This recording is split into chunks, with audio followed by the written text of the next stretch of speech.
Afternoon. So a couple things I want to get out of the way. First of all, we had some players of the week. Jaden Daniels, back-to-back. Obviously, we had the off week, but back-to-back SEC Offensive Player of the Week. And then we had Freshman of the Week, Mason Taylor. Pretty good selection there, I would say. And then Defensive Player Harold Perkins. So congratulations to those guys based upon their play. Just a great atmosphere in Tiger Stadium. I think our fans were, obviously a great motivating factor to creating, one of those environments that, you all talk about, but, you want to be able to be part of it. And I think, our players fed off of that.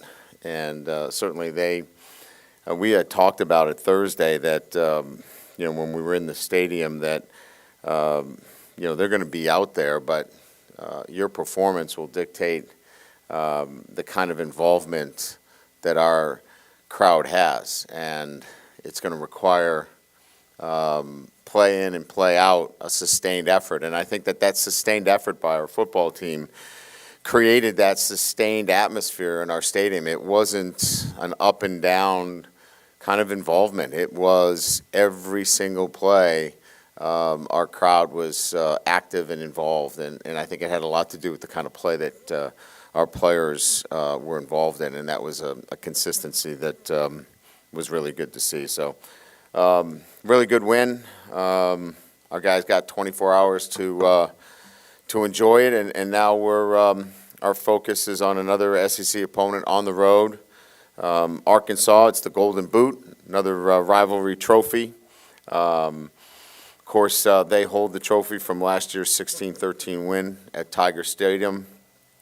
And, obviously playing a team that has a very prolific offense. And in terms of players, it starts with their quarterback. I think it's the fifth time now we've seen a big physical quarterback. KJ Jefferson, 6'3", 240. He's got 17 passing touchdowns, 6 rushing touchdowns. He's going to be a handful. Another guy that we've got to be able to control what he does and get him on the ground. Sanders, Raheem, the running back, probably the biggest back that we'll see. 6'2", 227, leads the SEC in rushing. He's got over 1,000 yards. So that 1-2 combination with arguably the best center in all of college football in Stromberg, a very good scheme, accomplished SEC wide receivers. This is a really good offense that we're going to have to slow down. And Sam Pittman, I have a great deal of respect for him. A very good football coach. He'll have his football team ready to go. Drew Sanders on defense leads the SEC in sacks with 7.5 sacks. Really good football player, and they do a lot of really good things with him. He plays inside, but they move him to an outside position where he can come off the edge. We'll have to be able to account for him.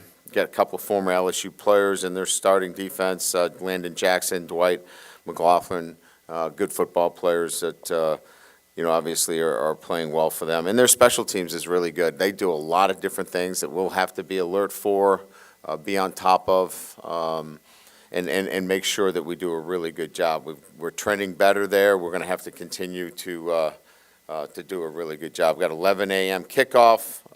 So all those things, we're used to it. We've played it early, but we've got to obviously be able to focus on our next opponent, which I'm certain we'll be able to do that with the kind of quality SEC opponent we have in Arkansas. So with that, we'll open it up to questions. Brian, in the middle by the cameras. Yeah. Was Saturday night the biggest one of your career? The biggest one of my career is going to be when we win a national championship. And so I'm focused on one thing when I came down here, and that's to win championships. That's one game. It was an exciting win, but I don't put it in the category of the biggest. I think I've had teams that have achieved great things, and I think this team achieved a great victory because of where we were in January and what we've become. And so maybe for me, probably as satisfying as a win for a group of guys that have committed themselves to a process and in that time have achieved a lot. Coach, when Mason Smith went down on that first defensive series of the year, you talked about DT depth being something you'd have to monitor. What's your view of how Wingo and Jaquelin Roy have played this year as kind of a couple unsung heroes there in the middle? Yeah, obviously, I think that, anytime you lose a stalwart like Mason, there's cause for concern. But I think what we've done really well is mix up the front. We've played some 3 down to take the pressure off of losing a player of that caliber. And by doing so, have been able to rotate that defensive tackle position with 3 down and 4 down. And by doing so, obviously, you're playing with one nose. And I think that's really helped us a lot. So the loss was great, but I think we've managed it by being smart and tactical defensively, and those 2 guys have been outstanding. Coach in the middle right here, how impressed were you with your offensive line just throughout the game having to adjust to Bama's different blitzing looks? Yeah, they did a good job. There's no doubt. I mean, I think, Brad has done a really good job of developing those guys week in and week out. I think our backs have helped. Our tight ends helped in protection. It's not just those 5 guys, but, clearly, the biggest concern we had was their 2 end pass rushers. And you got to give credit to the 2 freshmen. Emery and Will just do an incredible job playing and play out, focusing and refocusing, letting the play go, and coming back to the next play, and just with all-out effort, sustained all-out effort. And so it is 5 guys, but a lot of that emphasis is on O-line awareness, and the guards are helping, the center's helping. But again, I would say overall, just real good awareness up front and helping each other. Coach, right over here. Just what's the status of Armani Goodwin and just how the running back room is kind of shaking out going into the final quarter of the season? He's doing well.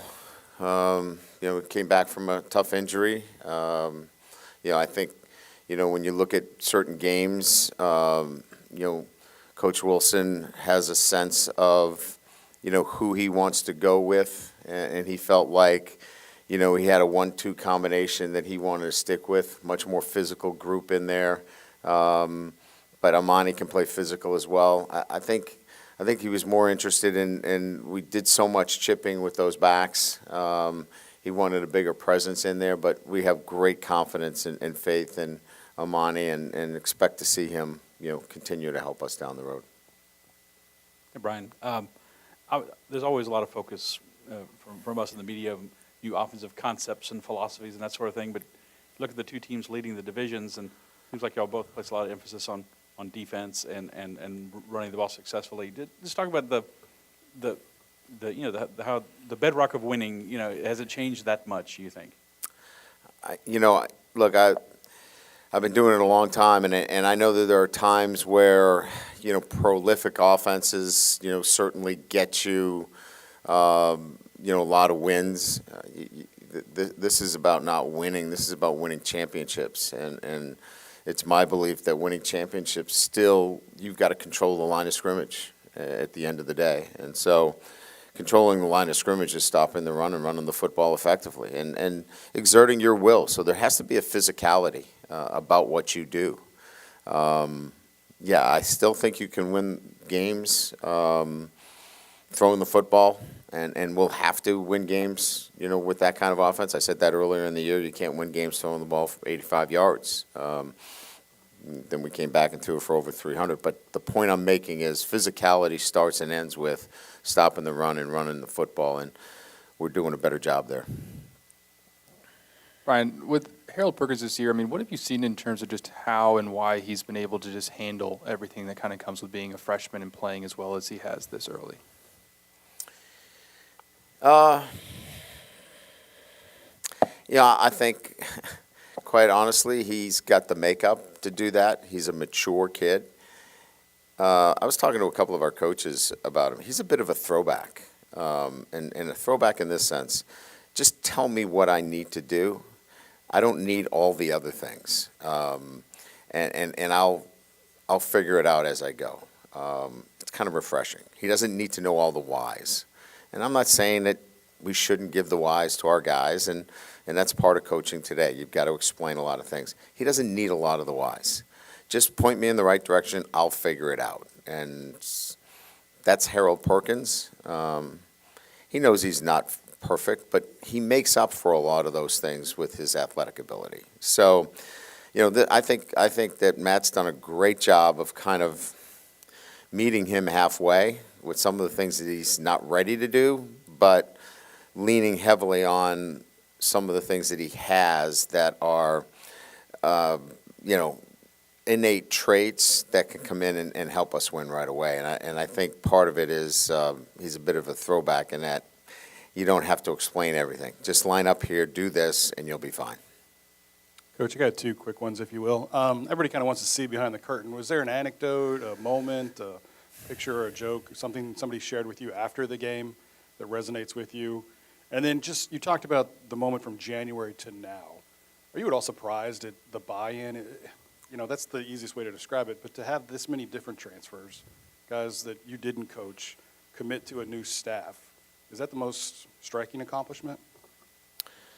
Anecdotals, anything that happened after the game. I can't think of anything. I think I was just so happy for our players, and there were a couple of guys that texted me and said they were happy to continue to do that and have people rush the field, and they would take care of what the costs were. I don't know if Scott needs to hear that, or Kelly's here. She probably doesn't want to hear that either. But there's some of those that come along the line. But I think more your second question is probably the question I'd spend time on answering. And I've said this, and that the biggest thing this year is that they have jumped in the deep end and really didn't know how to swim. But they were not going to drown. They were going to find a way to stay above water and kicking and doing whatever is necessary. And that's kind of built this fight in them, this toughness in them. And they haven't been perfect, and certainly we're not there yet. But they have such a pride in LSU. And when we first met, we said, look, we finished last, and that's not the standard. And you have a choice to do something about it. You can continue to be bad. You can be average. You can be good, which everybody in this room is good, or you can be elite. And they've made great choices along the way, so I'm really proud of them. Coach, is this a trap game, classic trap game here? I guess. I guess that's what they call it. I've never bought into that, because I think if it's a trap game, you have not done a very good job with your football team. In January and February, for example, January, February, March, we did not train indoors. We trained outdoors. So weather's not going to be a factor. We've been outside in 50-degree, 40-degree weather. They know that, Arkansas is an SEC opponent that beat them last year. So, look, your thoughts affect, your actions, right? That affect your physiological response. So we've been working on how we think since day one, and it becomes a trap game if you're not thinking right. And we'll get our guys thinking the right way, and we'll prepare the right way.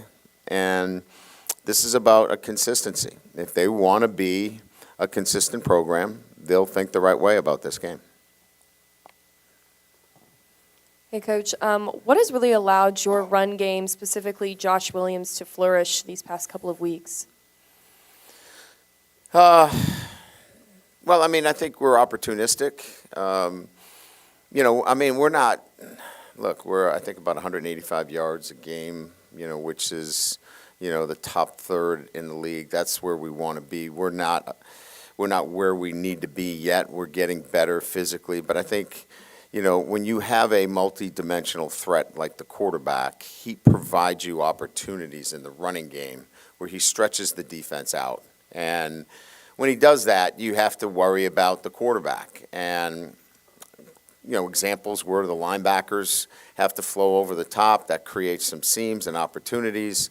So it's part of the system in itself. We're not running duo every play downhill, direct snap, and just, knocking people back every time. But we're getting better at that. And I think it's just, we're committed to the run. We ran the ball late with efficiency.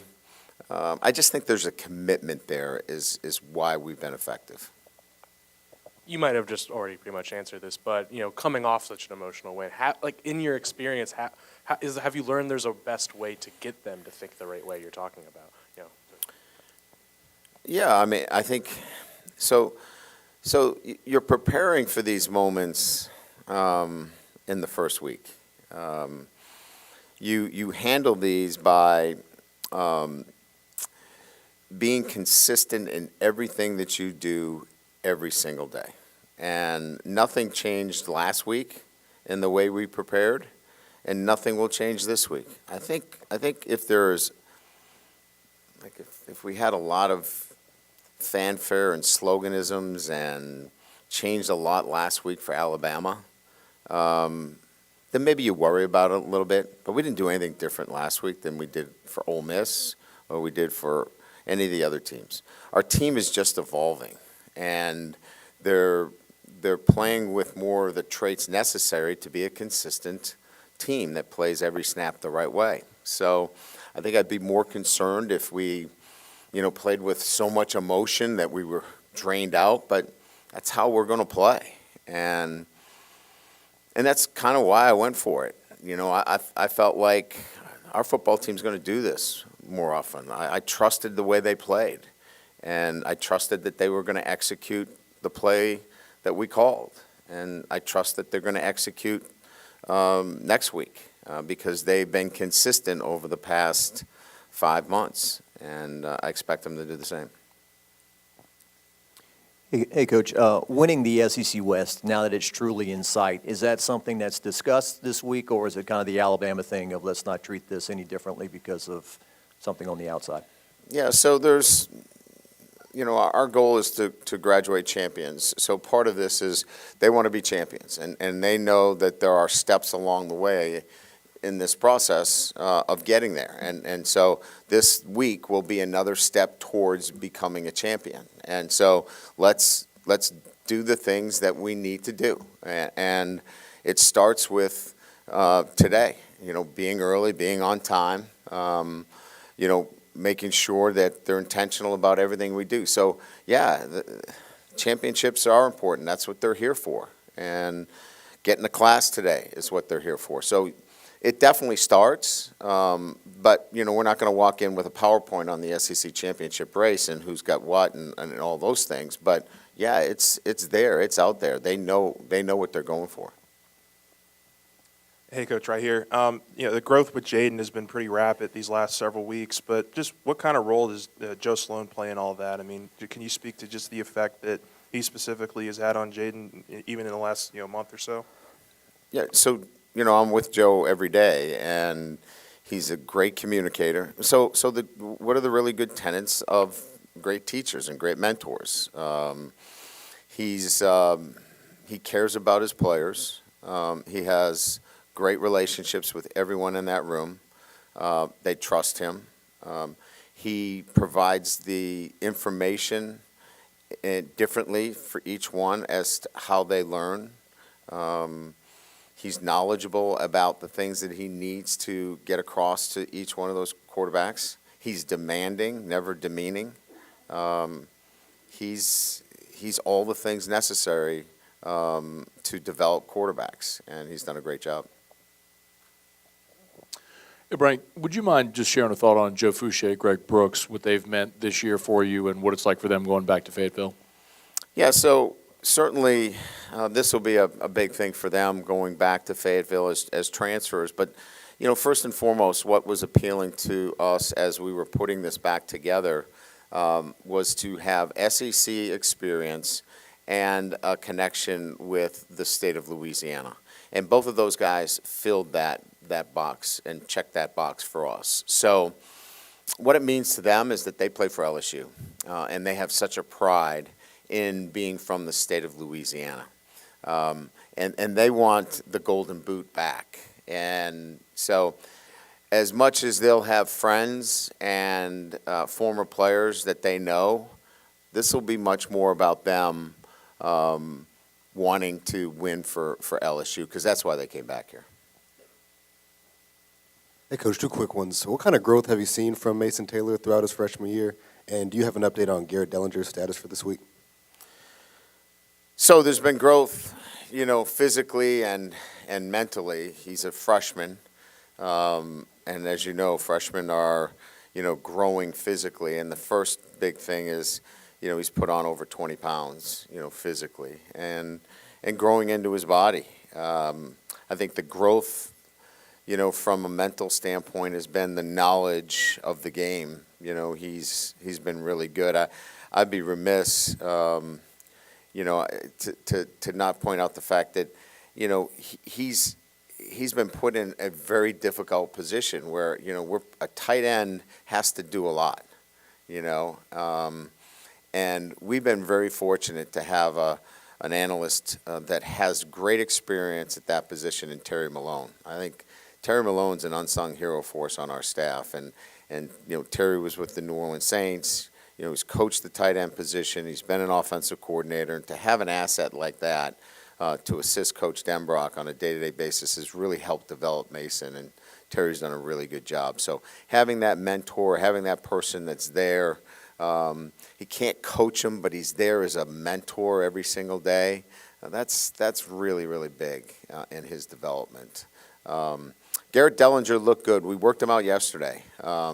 Much better. I think he's in a great position that he could play this weekend. Hey, Coach, just right here. Since you guys already have the experience of playing a team like Florida with a big physical quarterback who can run, does having that experience or help you this week against a guy like KJ Jefferson? Yeah, each one of them has been a little bit different. I was just jotting down. I mean, we've had 5 of the guys that have been real big. Even Jackson Dart was a big kid too. It just seems like every quarterback that we've run into this year has been a big physical quarterback. So, yeah, I mean, again, he's a guy that they want to run, throw. They don't. He's going to be actively involved in the run game. They're not afraid to run him at any time. We've seen him take off at the 5-yard line in the air. I mean, he's a physical player. So, again, we're going to have to do a really good job of containing him. Coach, going back to Alabama, there were several things the other night, late in the game into overtime, that in the past in the series could have been the, oh no, here we go again moment that deflated the team and deflated the stadium. But each time your team responded to that. I mean, is that kind of speaking to them not blinking and the adversity that they've overcome all year? Yeah, I mean, I just think that, I get a pulse of a team, and I don't think that there's been a time this year that they haven't felt like they were going to come out victorious in some fashion. And that resolve, that resiliency is kind of baked into them. And they just keep playing. So, again, those are the things that you feel on the sideline when you go up and down. We came out of coverage one time all night, and it was catastrophic. And I went up to the defensive backs. I said, listen, it's going to happen again because we're going to score here. So when we score, stay in coverage. He's going to scramble, stay in coverage. And they did a great job. They responded well, and again, I just think that their resolve has been remarkable. Coach, something that got kind of overshadowed as the game went on was Jarek Bernard Converse's interception and how pivotal that was. What makes him so versatile playing both corner and safety? Obviously, who's back at corner? He's been invaluable in terms of his ability to do some things for us back at that safety position when we were shorthanded in particular. So just steady, right? Every day you know what you're going to get from him. And look, I mean, he would tell you that there are some things that he'd like to do better, but, our observations, he's a guy that has been rock solid for us and consistent. And, obviously we did a really good job of getting in front of Bryce in that situation, kind of screening him, and he threw under duress, and he was in a great position to make a big play. Just curious about your working relationship with Matt House. Do you turn him loose, let him go? What has impressed you with his ability each week to come up with a great game plan? Collaboration. I like to collaborate with the defense during the game. He's throwing at me thoughts. What do you think? Should we go here? Should we pressure? Do you like zone? Should we drop 8? So collaboration. Same thing with Mike. I prefer coordinators that, because I'm in the game, that we're having collaboration during the game. Great. All right. Thank you.